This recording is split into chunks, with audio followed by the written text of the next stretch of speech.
Welcome to my new series, Blacksmithing for Beginners, where I show you how to make simple projects with minimal tooling. Today, we're making tongs, which will allow you to hold the steel necessary for upcoming videos. For this pair of tongs, I'm using 400mm of 15mm mild steel round bar. First, we're going to want our workpiece nice and hot before we start forging. A nice bright orange here is perfect. Although, be warned, the camera does distort the colours quite a lot. To begin, I place an inch of material onto the anvil and do a set down by hammering straight down with my hammer face, half on, half off the anvil, to drive the piece down onto the corner and make a step of about half the thickness of the material. This set down will cause the material to spread sideways, so I take it to the centre of the anvil to dress this width in so that the bar is a consistent width the whole way down. These tongs are for a right-handed smith. I mean, they're used in the left hand. So for the next set down, I turn 90 degrees anti-clockwise as opposed to clockwise if you were left-handed. I push them to the far edge of the anvil and I turn 45 degrees before starting my second set down. I bring the material down to about the same thickness as I did on the first set down. I work the material further back from the set down so the part which will become the boss of the jaws is of even thickness and it lays flat on the anvil. For the third set down, I turn anti-clockwise 90 degrees again. I move back from the second set down a distance equal to the width of the material, so you make a kind of square for the boss. Then I put the set down in, which will define the boss. Next, I need to draw down the reins. This can be a very long process if you let it. So here we're going to look at some techniques for speeding that up. The first method is to use the flat of the anvil and the flat of the hammer. This is not very efficient since the steel is squashed between the hammer and anvil and it spreads in all directions. The goal is to make the reins longer and thinner, so using a technique that encourages the metal to move forwards and backwards rather than side to side would be better. As a first improvement, I can use the horn of the anvil and the flat of the hammer. The curved surface of the horn encourages the material to stretch rather than spread sideways.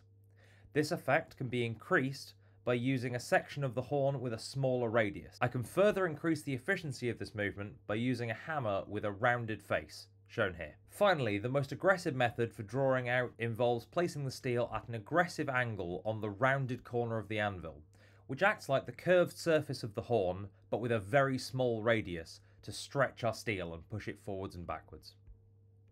All of these methods leave unsightly lumps in the steel, which must be flattened out on the face of the anvil with the flat side of the hammer after the steel is drawn out. I drew the reins out to 8mm square and 11 inches long. Yes, sometimes I work in mixed measurements, you're going to have to deal with it. After drawing out, the reins have a square cross section with sharp corners which are uncomfortable to hold. So I hammer down the corners and knock any sharp edges off. Before punching the bosses of the tongs, I round these up by laying them on the anvil and striking down on the opposite corners. This makes the boss less likely to bind with the jaw in use. To punch the hole, editing Ruby here, alternatives if you don't have a punch. 1. Cheat and buy a punch. 2. Cheat and buy some tongs to make a punch. 3. Make a one-use punch out of a nice long straight length of mild steel that you can hold without tongs. 4. Drill a hole instead. It's up to you.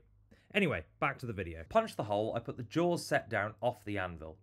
I then centre my punch in the boss. I give it a few taps to make a mark, checking that I'm happy that it's in the centre. When I'm happy, I put it back in the fire. I punch down from one side, flip it over, and punch down from the other until the slug comes out. Then I punch the other boss on the other tong half, so both ends of my bar are identical. At this point, I cut off each of the arms of the tongs using an angle grinder. Feel free to use whatever's convenient for you. I now have two identical tong arms. A very common beginner mistake is to think they need to be mirror images of each other. Don't do that. I have used a ready-made rivet. This has an 8mm shank. You could use a piece of round bar. You just have to be careful to keep flipping the tongs over while riveting to get an even swell on both sides. You can rivet this cold or you can heat this up. I thought if this is your first pair of tongs, cold might be easier. Start with the flat of the hammer, striking down on the non-rivet head side. This swells the stem so that the boss can't come off, and it starts to flatten it. When the rivet is nice and tight, if you have one, switch to a ball peen hammer and gently go around the outside of the rivet head to tidy it up. Ensure the jaws are aligned by heating them up and making adjustments on the anvil. Notice I'm wearing a glove for this step since the reins are quite short when the jaws are this hot, so it can get a little warm. Next, I want these jaws to hold springs for making punches. I put some round bar in the tongs and I gently tap the jaws until they're parallel with the bar that's being held. Then I forge the jaws down onto the bar to leave an impression in the top and bottom, checking that it stays aligned in the centre as I do so. I then do the same with the bar going across the jaws horizontally. This gives me options as to how I want to hold the bar. Then I do final adjustments to ensure that the jaws are aligned. Finally, I quench them, moving the jaws as I do so to ensure that they don't seize up. These are the finished tongs, which we can then use for upcoming projects. I hope you enjoyed this video. If you did, please consider a like and subscribe to see more videos like this in the future. If you'd like to give extra support to the channel and get bonus content, please consider becoming a Patreon, link below, like these lovely people scrolling past now. Thank you, and have a great day.